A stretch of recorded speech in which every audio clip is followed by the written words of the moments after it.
Одморот е неопходен за сите, а со тоа и за трудниците, бидејќи го подобрува психофизичкото здравје. Затоа што некои бебиња летуваат уште пред да се родат, во денешното издание на НУЕМ Плюс ќе поделиме многу практични совети и препораки за здрава и безбедна бременост во текот на летото.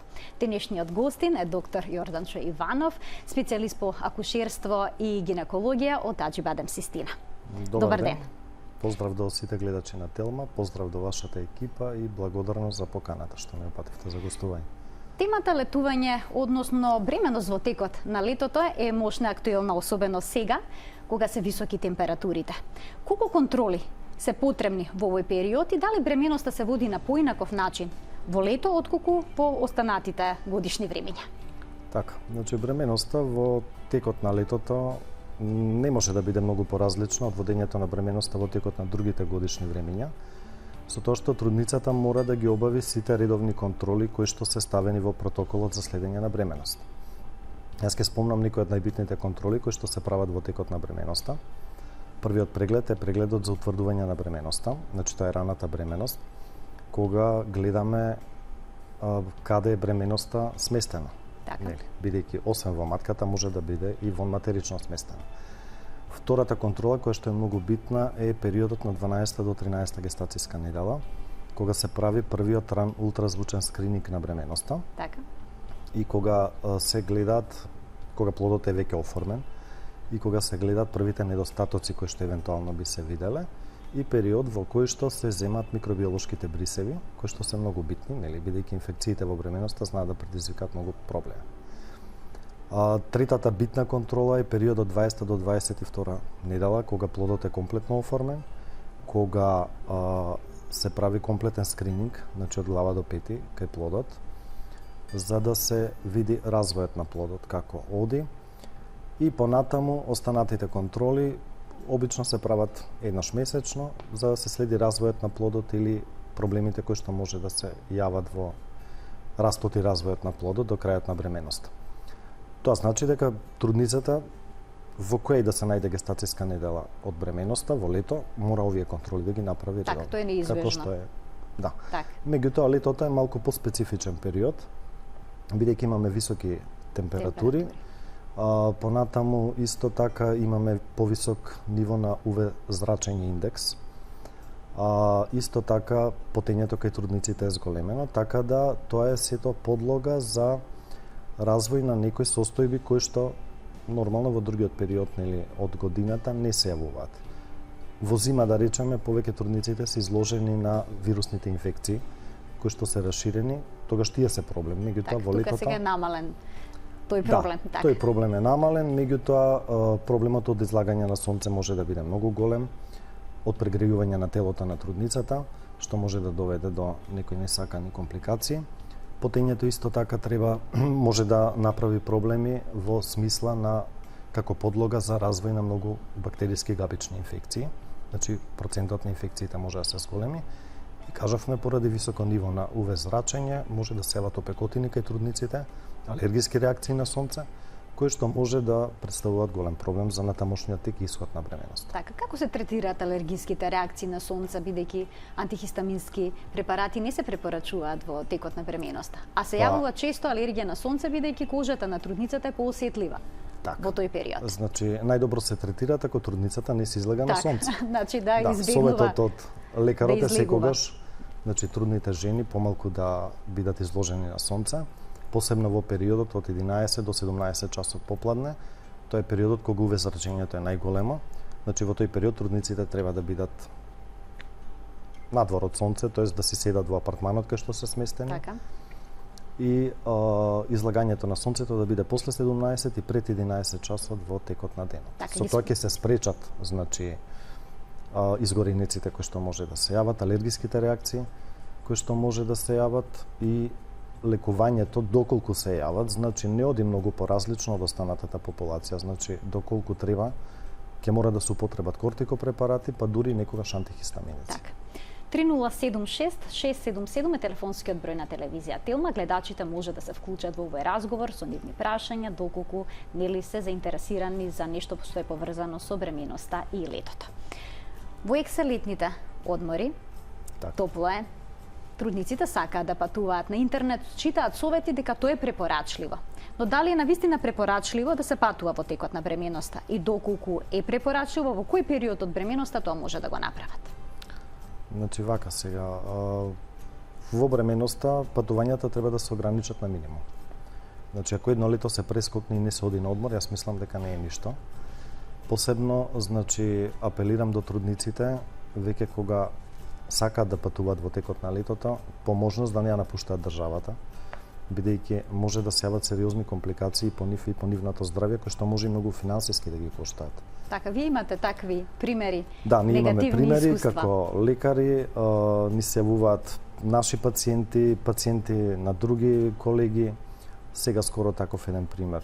Значи, од едни пријатели слушнав, не е наша пациентка, значи пациентката е од друга болница, меѓутоа во 30-та гестацијска недела заминале на одмор во Грција, малку подалеку на Левкада, и пациентката петиот ден добила контракции и се породила. Значи бебето е многу мало, ризиците се многу големи за преживување на бебето, так. ризикот и за мајката е многу голем. Сега бебето е на интензивна нега во Грција, сместено во некој центар, така да тоа многу ќе ги кошта и финансиски и самиот стрес е доволен. Самиот стрес, така. Во текот на летото. Така да, значи препораката е доколку не е морално да не се патува. Ако так. се патува, да се патува на пократки релации. Така. Значи да не биде тоа повеќе од 3-4 часа максимум, да се прават попатни паузи, да не се вози брзо. За текот на целото патување, значи трудницата мора да се хидрира. Така, дехидрацијата е многу опасна. Так, дехидрацијата е многу опасна, настануваат колапси после тоа, доколку не се хидрира доволно. Тоа се препораките. Така. Околу бањањето, значи најдобро е бањањето во морска вода. Меѓутоа исто така задржувањето не смее да биде многу долго. Значи тоа е Ке зборуваме на таа тема за така. пливањето, што се е дозволено, какви се препораките, но прво да го вклучиме гледачот кој што е на линија. Добар ден, повелете. Ало, добар ден. Добар ден. Да ве поздравам вас и докторот во студиото. Благодарам. Вака, јас сум трудница во 34-та недела од бременоста. И значи многу се потам, нели, лето е, пијам доста течности, меѓутоа во моментов, значи последниве 3-4 дена имам проблем со притисокот. Значи целата бременост и предходно пред да останам бремена, значи сум имала притисок 90-160. Сега притисокот оди до 125, значи 170-75.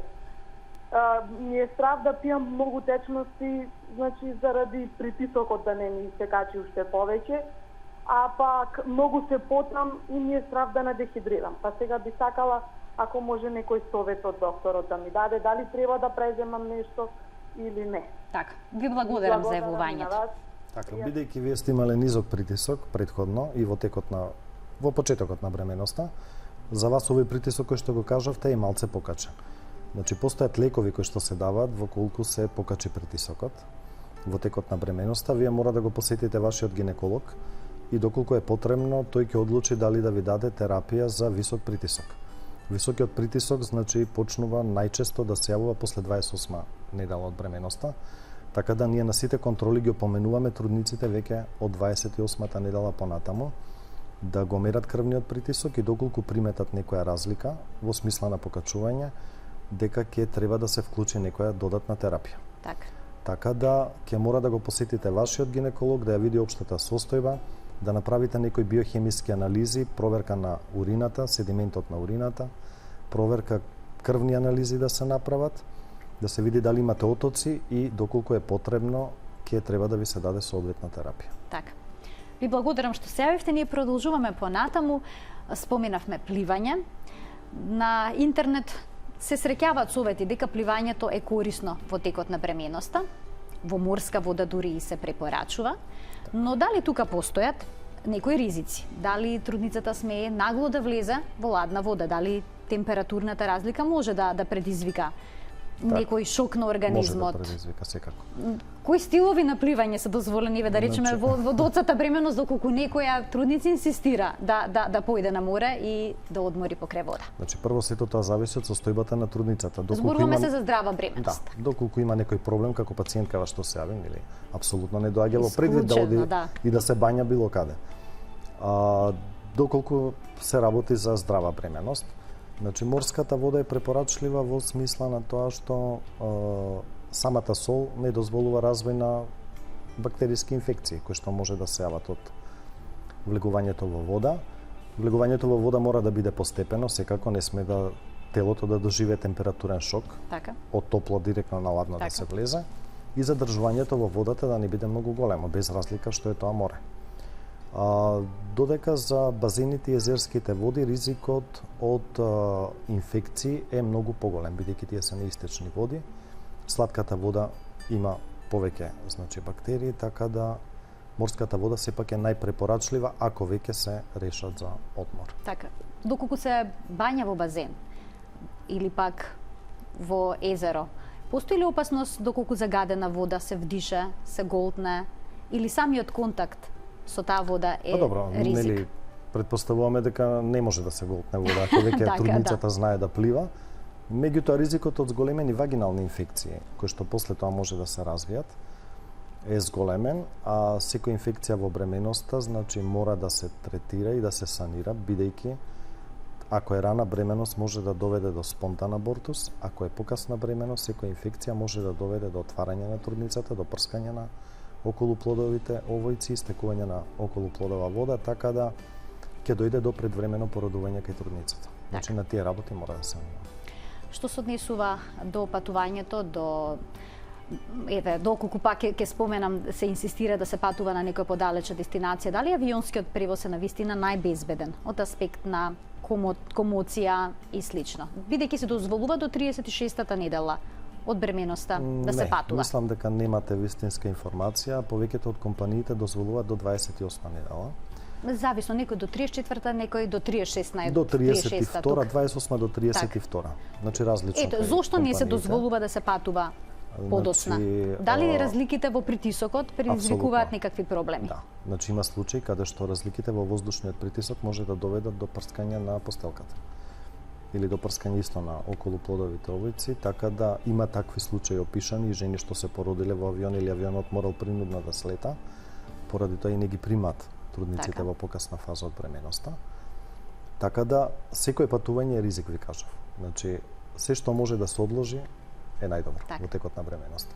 Или да биде дестинацијата многу блиску. Така. А дали трудницата смее да вози? Сега воопшто зборуваме. Дали се препорачува да вози? Во принцип, ако оди заедно со некого, подобро е да ја возат отколку да вози. Значи ви исклучувате бидејќи мало сецкање, кочење, е... значи може да направи проблем контракции, да направи на матката. Така да ризикот треба да биде сведен на минимум. Так. И додека патува трудницата, кажавме да се хидрира, да биде лесно облечена, обликата во лето треба да биде памучна, по можност испеглана, нели да биде барем делумно стерилизирана. Сето тоа помага за да не настанат некои компликации. Исто така има препораки трудницата да биде активна, физички активна, да вежба јога за трудница или пак некој друг тип на вежби. Так. Што велите за тие препораки? Пак ќе кажам, сето тоа зависи од состојбата на трудницата. Доколку претходно не вежбала, не се препорачува Не се препорачува да поголем физички напор, доколку претходно трудницата не била спорт, поголем физички напор. Доколку вежбала, да, може. Меѓутоа, најдобро за трудницата секако се прошетките. Така. Значи без многу употреба на физичка сила, јога вежбање, меѓутоа сето тоа во комбинација и договор со гинекологот кој што ја води, кој што ќе процени состојбата на трудницата каква е и што може да прави и што не може да прави. Така. Што е со отоците на нозете што се јавуваат во текот на бременоста? Дали таа се појачува, дали тоа се појачува во текот на летото? Значи, отоците може да бидат од различна природа. Најчести се хипостатските отоци, тоест отоците нели поради дилатација и стоење, во летото се зголемуваат секако поради дилатација на сите крвни садови и излевање од васкуларното корито на течноста, така да отоците се зголемуваат кај трудниците во текот на летото. Меѓутоа карактеристично е за тие отоци што после одмор се повлекуваат. Така. Меѓутоа, отоците кои што не се повлекуваат и после одмор, треба да се направат анализи да не се резултат на хипопротеинемија некоја, така, која што може да се развие кај трудницата и тогаш терапијата и советите се сосема различни. Така. трудниците се жалат и на болки во грбот. Дали е точно дека не треба додатна рамни чевли? Дека треба да бидат малку Не би рекол дека Не? треба на повисоки чевли додат. така? Затоа што и некои такви препораки има, барем неколку сантима да бидат. Значи многу заводи може да се најдат на интернет. Меѓутоа, видете, високите чевли пак носат ризик од падови и од лизгања и од други. Така да, веројатно најде 2 сантима може. Така. Ви благодарам што бевте дел во 0N+, што ете споделивме некои интересни препораки и совети на трудниците кои што ова лето, нели, се во блажена состојба и наскоро ќе станат мајки. А ние се гледаме повторно следната недела. Всушност, ова е последната емисија која што ќе оди во живо од следната недела. Ќе има малку поинаков концепт, заштото што се работи, ќе дознаете веќе од понеделник. Пријатно.